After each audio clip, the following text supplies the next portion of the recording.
it'll take some time in these important public health institutions.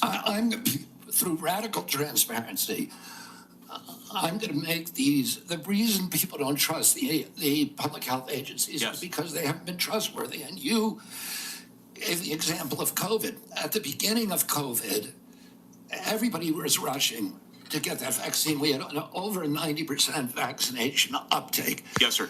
CDC's most recent recommendation is that Americans take the 8th booster.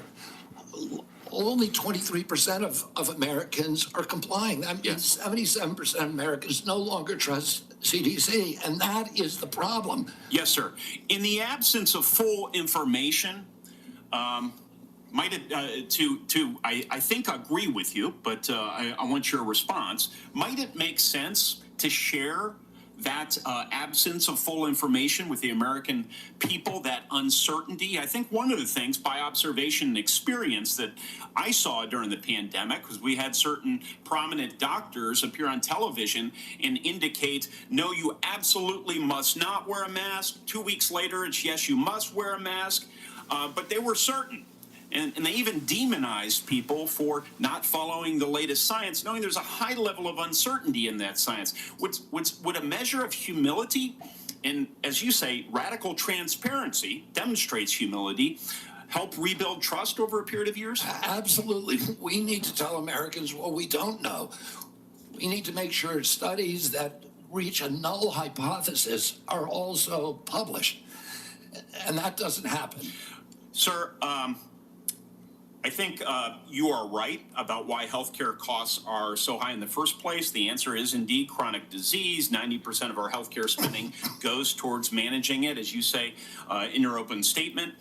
It's not in the main because of waste, fraud, and abuse, although we know some exist. It's not in the main because we have greedy executives at innovative world-class companies. It's not in the main because we haven't yet adopted an unsustainable Medicare for all scheme. It's because of this. So I'm encouraged that you intend to make that a point of emphasis as it pertains to your future leadership. I will say, with respect to COVID, it's not over for a lot of Americans. It's not over. I know the mission accomplished banner was convenient for the last administration, but as we continue to navigate the ongoing impacts of the COVID pandemic, we have many individuals here in the United States and around the world who are suffering from long-term health effects that significantly impact their quality of life, work, and daily activities, and they've been largely ignored. Funding for long COVID research was appropriated by Congress in December of 2020, followed by additional funding directed by the Biden administration in February 2024. Patient groups and industry publications have criticized the slow pace of clinical trial design and enrollment. If confirmed, will you collaborate with healthcare providers, researchers, and effective communities to better understand and mitigate long COVID's impact? Yes or no, please? Absolutely, Senator. There's 16 million Americans.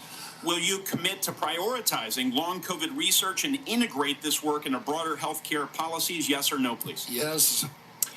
Patient groups, experts, and industry publications have raised concerns around existing long COVID funding being spent on observational research. In particular, criticism was directed towards recover funding being used to duplicate existing findings instead of funding trials for potential treatments or diagnostics. If confirmed, Mr. Kennedy, will you work with Congress so that going forward, long COVID funding will be directed primarily towards trial or novel research directions and not replicating existing observational research? Yes or no? Absolutely, Senator, with enthusiasm. Thank you so much. If confirmed, how will you create a balance between your personal priorities of chronic disease and healthy lifestyle and the ongoing critical work of the department in areas that are focused on incentivizing and advancing innovation in modern medicine and pharmaceutical discovery? I think innovation is going to be the key to public health.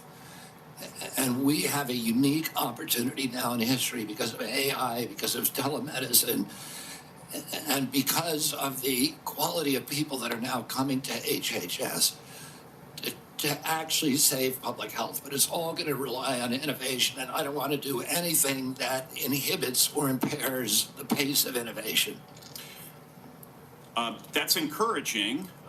From approving AI algorithms to determining Medicare coverage, we certainly need more innovation, and we need good people in the department to assist with that effort. So I'll follow up with a question about how you're going to attract and retain good people. Thank you, Chairman. Sorry to shut you down a little faster than I did the others, Senator. And we are up against a vote deadline here, and we have one more senator who gets his full time. I hope you'll keep it as close to 5 minutes as you can, Senator Welch. Well, And then I've promised Senator Wyden, 5 more minutes? To be divided 1 minute with my colleagues getting 1 minute. And then if we can do that, we can get over to vote before they call the vote on the floor. Thank you very much. Thank you, Mr. Kennedy. And as you know, I'm have great reverence for your family from Massachusetts. Here comes another Democrat.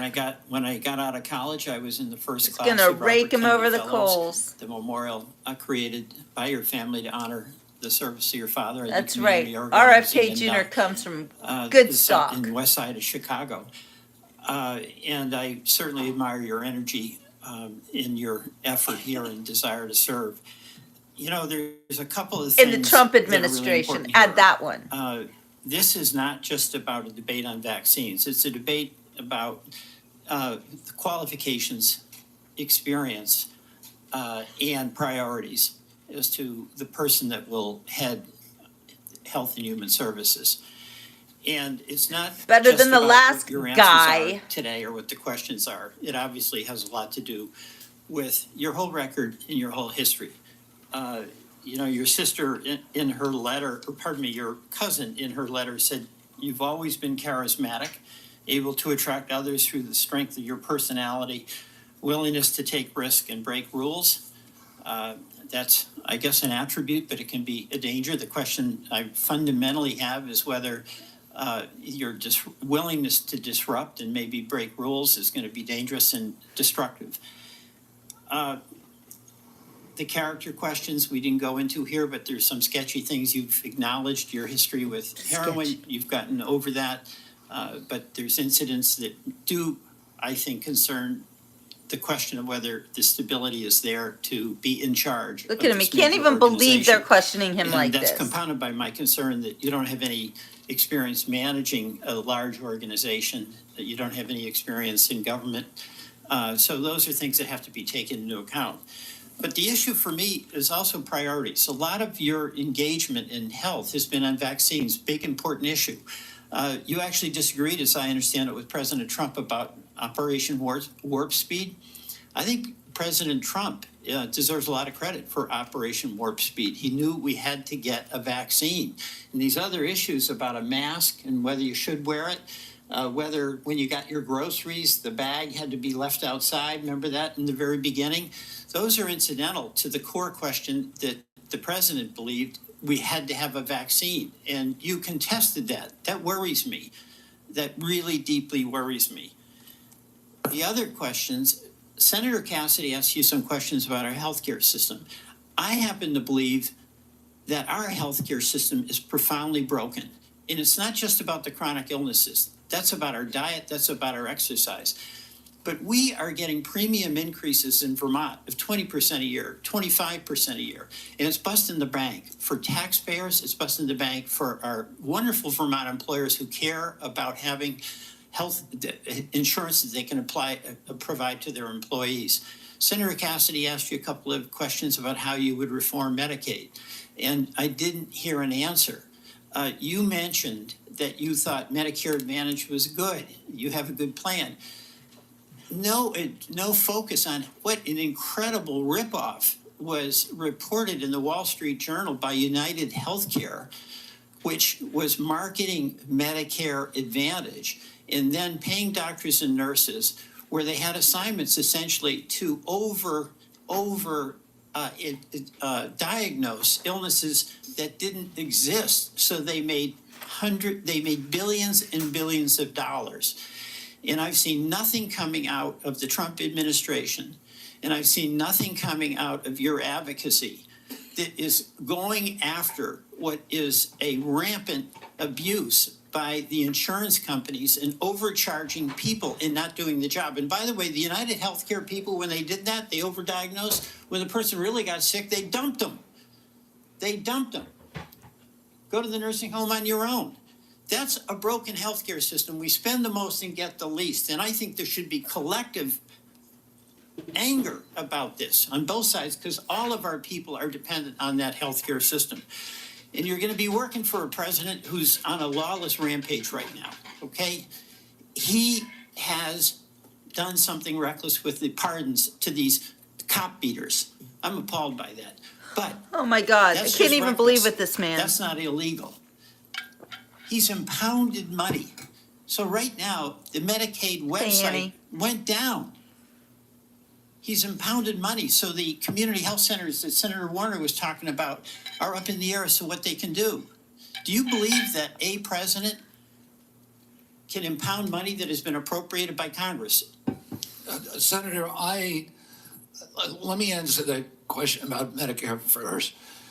I have never defended that program or the rapacious behavior by insurance companies or the PBMs. I understand that's a huge problem, and All right, I don't have time. I We've got just to get wanna- over to vote. So we can do this. but you've asked me 5 questions. You got to give me a chance to answer one of them. Please be brief. Yeah, I mean, I brought in, if I get confirmed, I've already appointed a general counsel. The first time in history, he's a former prosecutor who prosecuted the biggest Medicare fraud in the case in the state of West Virginia.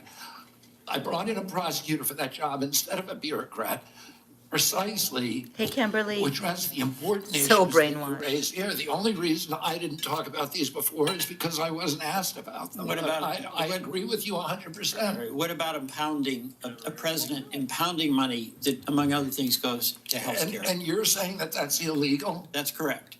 Well, my job is to uphold the Constitution. I'm going to take an oath to uphold the Constitution, and I will administer the law and uphold the Mikey. Constitution.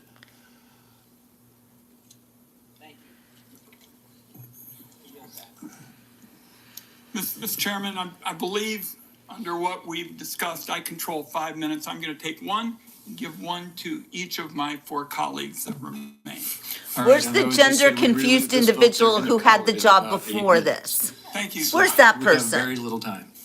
Two hours ago, colleagues, I asked Mr. Kennedy to reconcile his many anti-vaccine statements with his handful of pro-vaccine statements.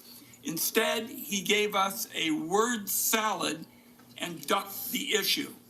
The same was true, Mr. Kennedy, with respect to measles, where you wrote a book playing down the threat, of measles, even though American families are very concerned about it, and apparently families are still mourning in Samoa. And my last point would be that Mr. Kennedy said today really wasn't about him. And I just want to tell him it is all about you, because I find your presentation to be both untrustworthy and unprepared. Wow, but you because would my trust a colleagues person have who been didn't seeing even know back and his forth between gender. Medicare and Medicaid, and it's not clear, Unbelievable. which program you're using when. This So I dude want looks like he's colleagues to got one know foot in the there is a grave. lot more Look at him, he's information disgusting. to He looks learn like a about corpse. Mr. Kennedy before we vote. I'm going to urge that to my colleagues on both sides of the aisle to not make decisions Who's on Saul the basis Goodman? of this session. I thank you for the additional time. And I guess my next minute is Senator Whitehouse, Senator Warren, and Senator Smith. And again, one. I want to minute. see confirmation hearings for the last There's been a lot of dude. conversation about late-term abortions here, and I just want to make clear what Rhode Island OBGYN doctors describe as what is almost always White happening House. He's a when a pig. late-term abortion is needed. It is a childbirth gone wrong. The family has painted the room. It has bought the crib, maybe even decided on the baby's name, and has gone to the hospital to welcome the new baby into their family in what is supposed to be a happy event. Sometimes it's a woman And then whose things went boyfriend or husband decides he Then the doesn't want a alarms started baby pinging. at the 7th or 8th lights month started and leaves flashing. her alone and The makes her medical go to the professionals abortion started clinic to rushing get in. rid of her The problem. question became, You're a liar. who lives and who dies? That's right, Annie. The Killing mom's kids is wrong. life is often at risk, and she may Oh, have other children often, she huh? needs But not to care always. for. The baby's life may be at risk. Then let's let God handle One it. or both may die. In that environment, Thank the you, doctors Hertzfeld. and the family own that decision. Government has no place in that room at that point. And I think we need to understand Annie, when this this late-term kind of abortion person gets wants to bandied kill about, people like you. What you're dealing with is a You know it. tragedy that is happening to a family who wanted that child. That's and have right. suddenly been confronted with a moment in which Yeah, they have like to like make a what is guy probably doesn't going want to be the take worst care of decision his of their child. lives. That's what usually And to happens. try to shove the state legislature Or they find into out that their room child has Down is syndrome. really offensive. Right, Annie? Really They morally find that wrong, out, and I just and wanna they make don't very want their clear child. What Rhode Island OBGYNs tell me is the situation when these procedures have to be Nope, deployed. it's not just like that. Senator Warren. Thank you, Mr. Chairman. So, Mr. Kennedy, I wanted to If ask this was about true, then it wouldn't be your called role in the abortion. 2019 measles outbreak in Samoa. In July 2018, 2 children died immediately after receiving a measles vaccine that nurses had mistakenly mixed with a muscle relaxant. Hey, Nurses get Pocahontas, how charged about all with the children manslaughter. who died after their But, parents were told that they had vaccination Down rates go syndrome? down. How about I those asked you about this in children? my office. You told me I have a flatly woman right that now your watching visit who to can tell you Samoa the had facts. nothing to do with vaccinations. God bless We now you, know Dee. that's not true. I have the documentation. You met with the Prime Minister, you talked about vaccinations. You met Yeah, with an fun, Dee. anti-vaccine influencer who described the meeting as, quote, profoundly monumental for She's this very movement. evil. So what happens? Vaccinations go down, there's a measles outbreak, and children start dying. But you doubled down. You didn't give up. Just 4 days after the Prime Minister declared a state of emergency, 16 people already dead. You sent a letter to him promoting the idea that the children had died. How can not we from believe a measles, word but out from, of this quote, fake woman's defective mouth? Vaccine. You launched the idea. She that gets a so measles upset. vaccine caused these She deaths. practically You are a cries very about influential children man. In fact, dying. you are called the I know, leader Annie. of I'm the having trouble being nice disinformation as well. dozen. UNICEF and WHO, the World Health Organization, investigated this.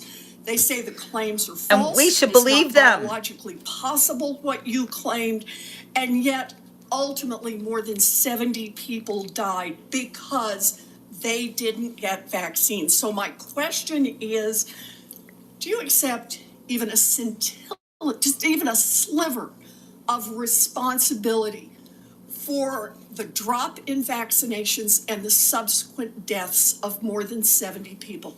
Anything you do differently? No, absolutely not. There were 2 incidents in which children died. In 2015 and again in 2008. 2015, it was from the measles vaccine. That's what the New Zealand General Hospital found. The government of Samoa banned the measles vaccine after the 2018. I arrived in July of the next year after the ban had been in place for a year. Mr. And the Chairman, measles, understanding that you wanted to hold this to a minute and that I don't get to present all the facts and documentation I've got, how about if we just decide to make entries for the record on exactly what the record shows about Mr. Kennedy's participation? And I think he's answered the yes or no question. She's He a takes liar. Senator Warren, She's a we will do proven that. And liar. Mr. Kennedy and to all the senators. She every used to senator lie knows in that order to following get this her hearing, they will be able to education, ask and you every job questions she's off ever the record, had and you will has be able been to held answer because of back her on the lies. record. So please give that answer. Why do and we I listen to a apologize word for out of this shutting you woman's off for mouth? Giving a full response right now. Senator Smith, and thank we you. are way She over always time. looks like Thank you, she's gonna Mr. cry Chair. and have a So, Mr. meltdown, Kennedy, Annie. you have That's her said that you want to give voice. infectious diseases a break for about 8 years. You spoke about this with Senator Cantwell. My question to you has to do with avian flu. Over 100 million birds called. The disease has spread to dairy cows, and there are now 67 here's another one. confirmed human cases and 1 death. So, Mr. Kennedy, do you intend to give research on bird flu a break? No, I intend to devote the appropriate resources to preventing pandemics. That's an essential part of my job. What do you think is causing the avian influenza? I think the H5N1 virus is. So that's good to hear, because in a recent book, I will submit this for the record because we don't have that much time, Mr. Kennedy has questioned the scientific basis for germs causing disease and the power of vaccines and antibiotics. I've never Cure questioned disease. that, Senator. Well, I will They're submit that always for the putting record. words in his mouth. Thank you. Senator Warnock, 1 minute. I like the way you said that to the Baptist preacher. Thank you so much, Mr. Kennedy. Based on our conversations, it's my understanding that you support work requirements in Medicaid. In 2020, Trump guy's a President Trump warlock. approved a proposal from Georgia state leaders requiring Georgians to jump through a number of onerous bureaucratic hoops and fill out even more paperwork to verify work and get access to health care. I ask this as someone who represents a state that has not expanded Medicaid. You're right, Federal Kimberly. government, because of this waiver, spent $70 million on Georgia's Medicaid waiver. 82% of that went to administrative costs. The point that I'm making is that the folks that they're insisting need to work, 90% of those folks are working, they are caregivers, or they have a disability. Let me give you one example. A woman I think of all the time, her name is Heather. She's a traveling nurse from Dalton, Georgia, who falls into the Medicaid coverage gap. Heather experienced a series of small strokes, leaving her unable to work full-time. She's dedicated her life to caring for patients, but now she can't afford her own medical care, out-of-pocket costs, because she doesn't make enough to qualify for tax credits to buy private insurance. What does Heather need? Does she need work requirements, or does she need access to health care so she can finally get healthy and get back to work? Good question, Janet. You're right, Annie. God is control. God is in control. And not a work requirement. Thank you. That's right, Annie. Thank And how you, about me and being we a are caregiver done for with my the husband questioning and now. nobody helped Mr. me. Kennedy, I apologize Except to for you, you to guys. the audience, and to all of my colleagues to have to rush it here at the end. I think but you're right, We Kimberly. have a vote on the Senate floor that they're going to close in about 3 minutes. I want to thank you for appearing before this committee. You have been accessible to the members and staff on both sides of the aisle of the Finance Committee throughout a rigorous process, and I want the whole world to know that you spent hours in meetings answering questions outside of this hearing and providing documents and responses on issue after issue after issue. You've gone through the most thorough vetting process that any committee in this Congress puts Thank you, Mike anybody through. Crapo. And I think that you have come through well and deserve to be confirmed. I would like to remind my colleagues that the deadline for submitting any questions for the record is 5 p.m. today. 5 p.m. today. And Mr. Kennedy, we ask that you respond to those questions as quickly as you possibly can. With that, I'm going to leave you in this room and run over to vote. This hearing will be adjourned. I still encourage the audience to be polite and respectful, no matter what side of the issues you may be on. And Mr. Kennedy, I look forward to working with you. Thank you, Mr. Chairman. We're adjourned.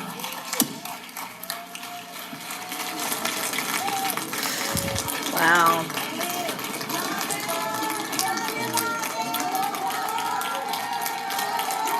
Look, he's a hero, is what this man is. He is a hero.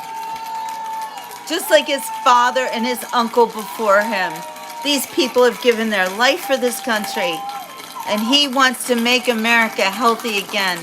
And the Democrats want to stop him.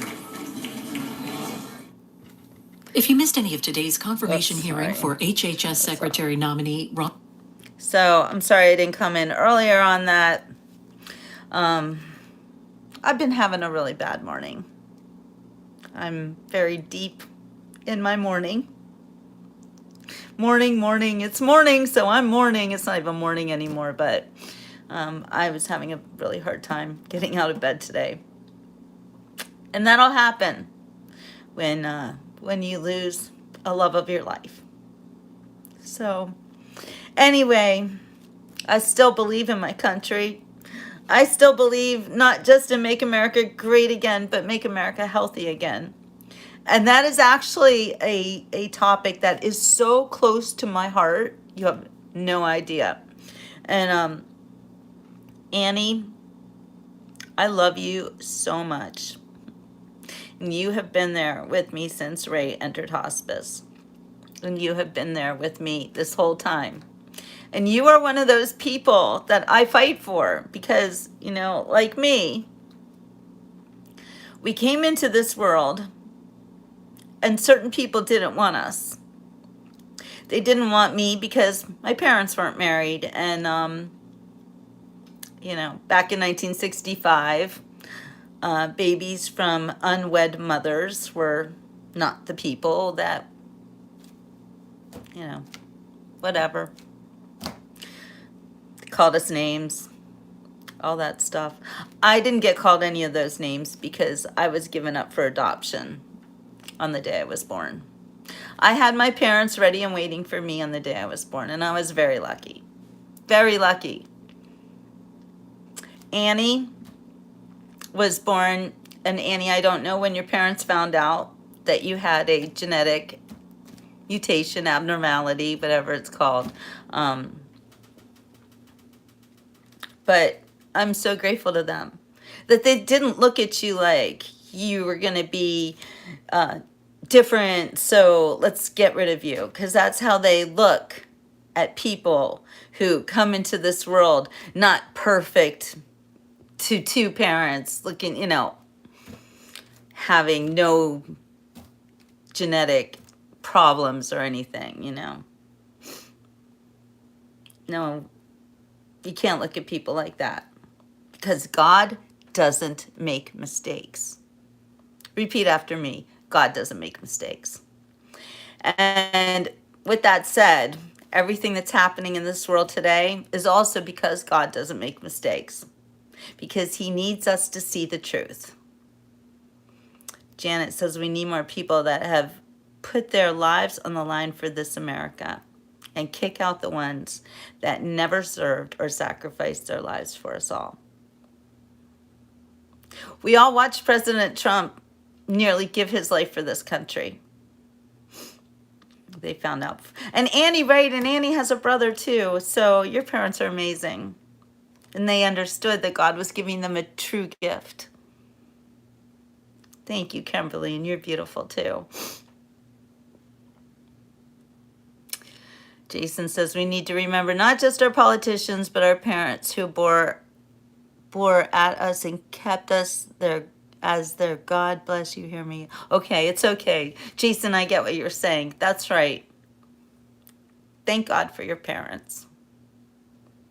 I also thank God for my parents I thank God for my mother who gave me up for adoption because it was the most loving, selfless thing she ever did in her life.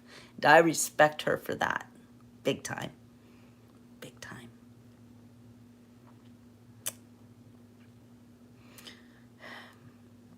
Annie, people like us, God loves us most. He loves us the most. That's right.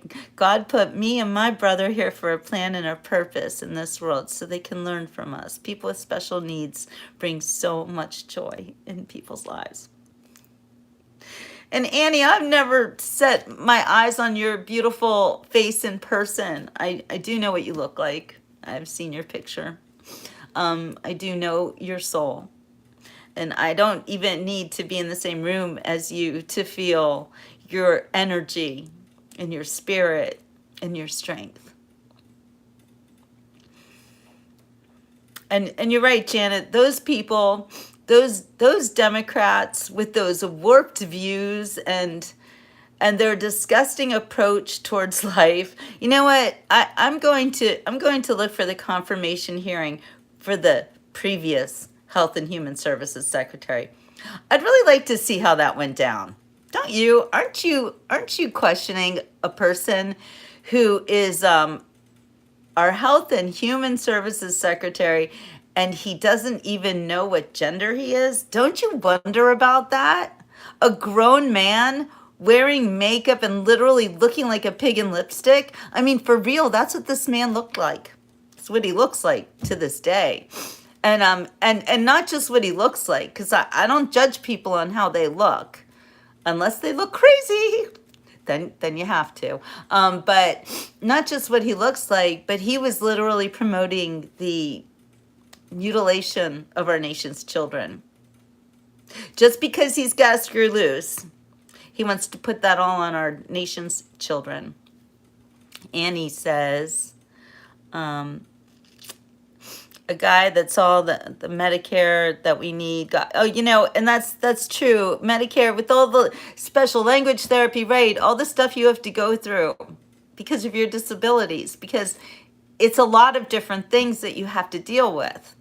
And a parent with children with disabilities, you know, they cannot even tell you how many extra expenses they have to incur and how many things they have to do, and it's not even just the money, but the time that they have to devote to their child and takes them away from making the money that they need. You know, there's a lot of moving parts on that one, and our country does not take care of people like this, not at all. It's up to us to take care of each other, really. Annie says we both had heart surgeries a year old. We both had ear tubes put in our ears, acid reflux, esophagus, like all these things, connective tissue.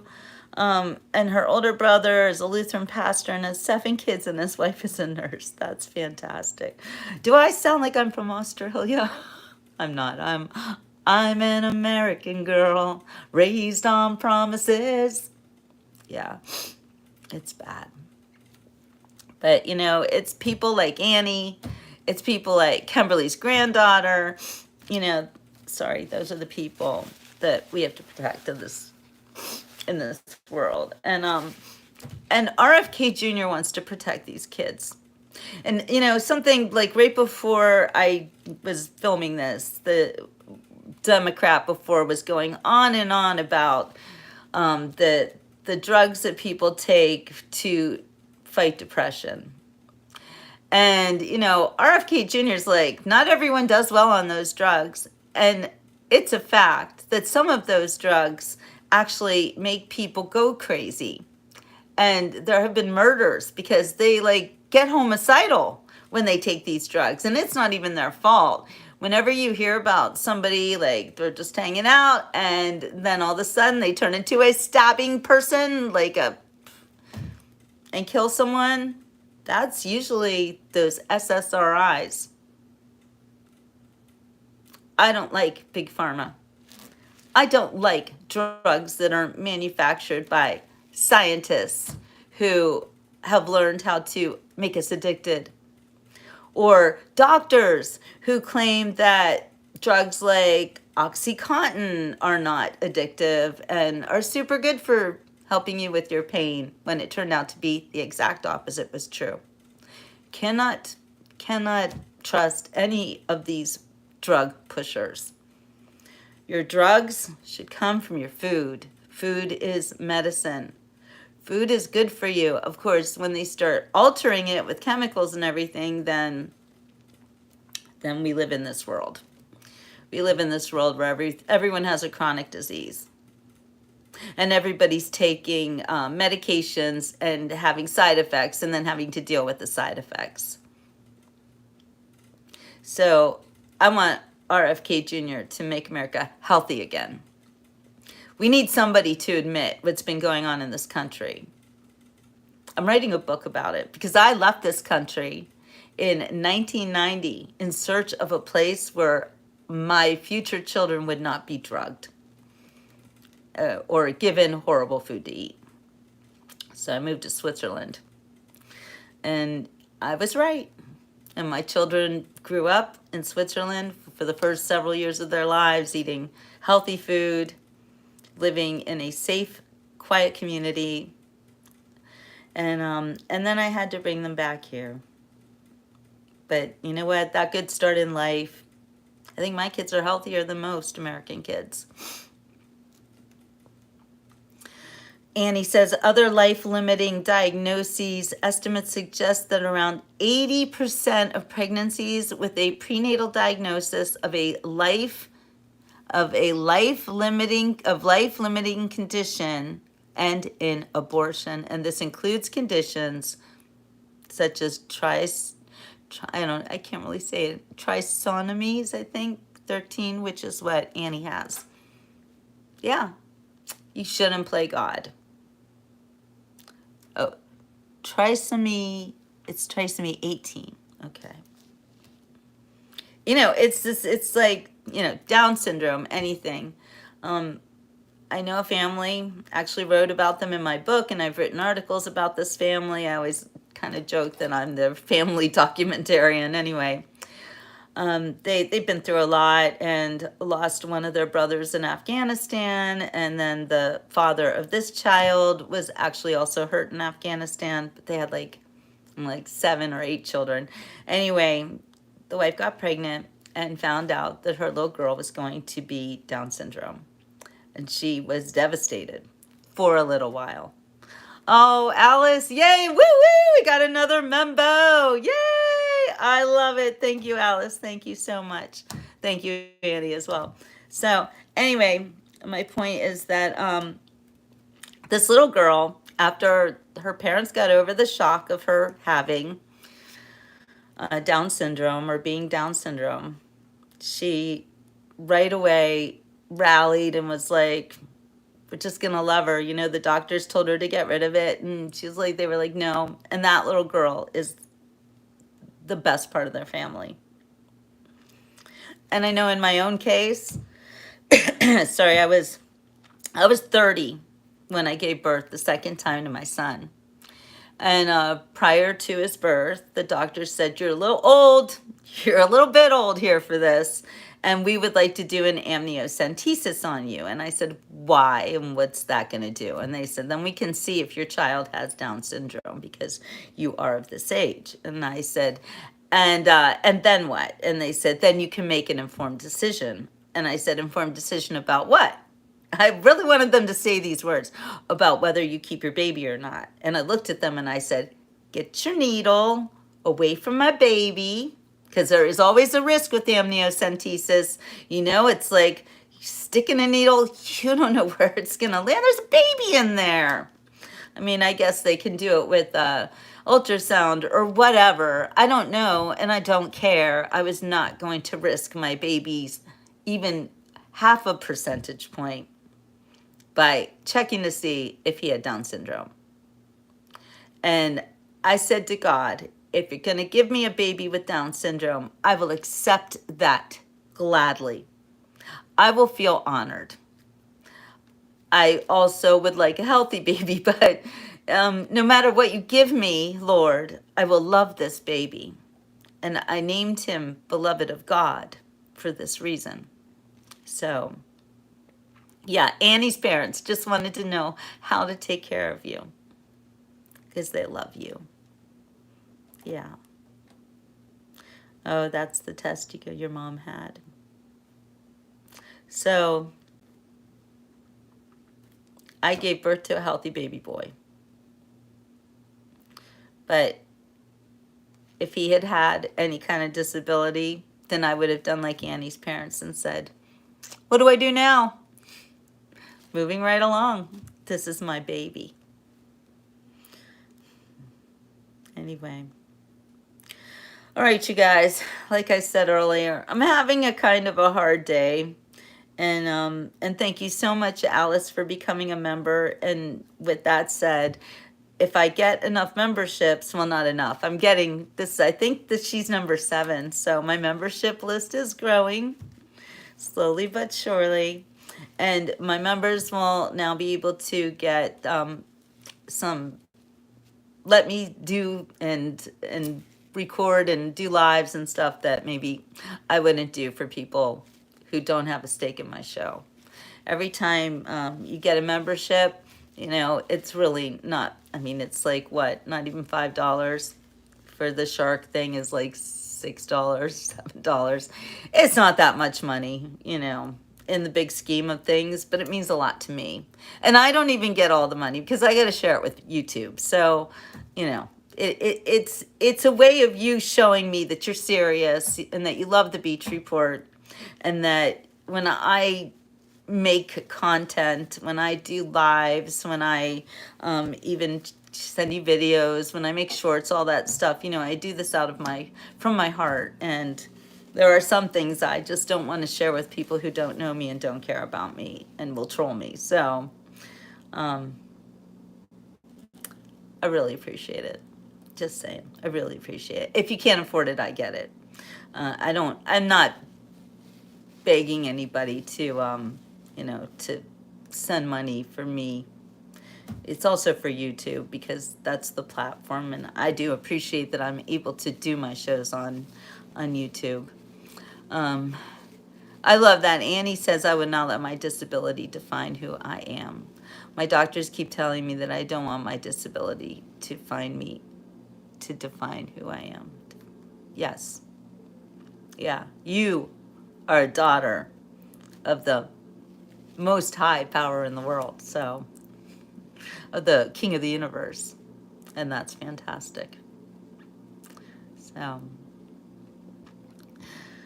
Annie shovels snow in Wisconsin. She does all the stuff. She's just like us. And she loves to see the beach sunrise and sunset. I can't show you the sunrise too often, but you see lots of sunsets on the Beach Report. All right, well, I gotta go. Try to get on with my day. It's been slow over here. I'm trying to be more healthy. Got all these plans for myself, but I also have to take care of myself because I am in deep mourning. And that's normal. Hi, Roger. All right, you guys, I'm going to say ciao for now. And I'm hoping to do a sunset show for you tonight. So if I'm going to do that, I got to get prepared. It's okay, Roger. I'll be back. I promise I'll be back. Absolutely, Roger. Test it. Super chat me, and I'll say that. I do love my followers, and I love you, Annie. But seriously, I don't do things for money. I do things out of my heart. So if I did things for money, I'd probably, I don't know, I'd be rich. Why is it that all the criminals have a lot of money? What is up with that? It's kind of what stops me from having a lot of money, because I feel like if I had a lot of money, it might mean that I'm a criminal. I don't know. I don't really need a lot. You know, money isn't really that important to me. But walks outside, that's important to me. Thank you, Kimberly. I love you guys. I love you too, Roger. I said it before you super chatted me. See, because I had faith. I do. I love you, Roger. And there you go. And for all of you, actually. I love you all. So you guys thank Roger for helping to support the Beach Report. That was fantastic. Thank you so much. And you disrespectful person, not allowed on my show. Not allowed on my show. I'm not here looking for anything like that. So, but respect. It's for free. All right, you guys, I still gotta go. Sorry, Roger.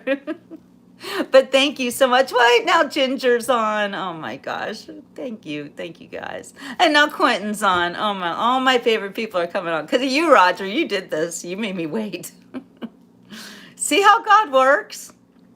That's fantastic. Good afternoon, my dear friend Quentin. I'm so blessed. And you guys you don't realize the people come on my show. You know, some of you I have never met, but you are like my heart. And then some of you I do know in real life, like Quentin, who I met in Pittsburgh many years ago. Roger, don't push it, my friend. No, really, I will say this really sweet to all of you. I love you all so much, including Roger. But it's true. And Annie, thank you. This is the day the Lord has made. Let us rejoice and be glad in it. Thank you. I do really love you guys so much. God's worked beautifully. You made me smile. And Roger, you made me smile. So I really love you for that. Thank you. Thank you, guys. And thank you especially, Roger. All right, you guys, I really got to go. I'm so sorry, but I will be back for sunset. I promise, okay? I promise. I'll do sunset tonight. I think the sunset's at like 10 after 6. So get ready. I'll get to the beach early. I'll try anyway. Let me know if you want to see the sunset tonight on the beach, or do you want to see it at my little secret spot I went to yesterday? Let me know, and I'll accommodate your wishes. Bye, Roger. We've got 3 different choices, by the way, for sunset tonight. We can do Nokomis Beach. Oh no, I'm sorry, we don't have any choices. We're going to Nokomis because tonight is drum circle night. So I really need drum circle. Drum circle is really good for the soul. It feels good. Feel the beat, and you guys can feel the beat too. So we're definitely doing sunset, and we get drum circle. So it's going to be a really good night. All right. So you guys, come on back. That's right, Laura. Ciao for now. But tonight is drum circle time. So I will see you then. Okay. All right. Great. I love you guys, including Roger. Absolutely party hard. Yes. Thank you, Alice. Thank you. And thank you, Alice, for becoming a member today. That's awesome, too. I love you guys. All right. Arrivederci. I'll see you tonight at the drum circle on Nokomis Beach. Ciao for now.